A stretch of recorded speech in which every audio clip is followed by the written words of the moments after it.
আসসালামু আলাইকুম বন্ধুরা, কেমন আছেন সবাই? আশা করি ভালো আছেন। আসলে ফেসবুকে একটা জিনিস খুব বেশি পরিমাণে দেখা যাচ্ছে সেটা হচ্ছে পরকীয়া।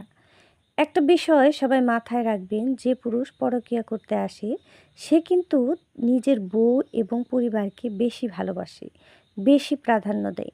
কেননা সে সত্যি প্রকাশ পাওয়ার ভয়ে বউ এবং পরিবারকে প্রায়োরিটি বেশি দেয়। অথচ আপনাকে এসে বলবে সে কত কষ্টে আছে, তার কত দুঃখ, বউ তাকে কত অশান্তি দেয়।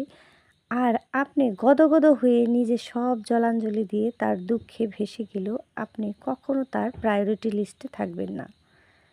আপনাকে ছাড়া তার সব কিছু বিন্দাস চলে যাবে। অথচ আপনার জিনা হারাম করে দিবে। তাই যতই তার জন্য করুন, আপনাকে বুড়ো আঙ্গুল দেখিয়ে সে তার লিগ্যাল জায়গায় ঠিকই থাকবে। আর আপনি আকাশ কুসুম ভেবে দিবা স্বপ্নে বিভোর হয়ে কত কি না ভেবে নেবেন।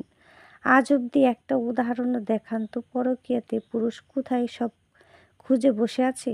না, পরিবারেই তার প্রধান জায়গা, পরিবারকেই সে ভালোবাসে, পরিবারকেই সে মেইন প্রায়োরিটি দেয়।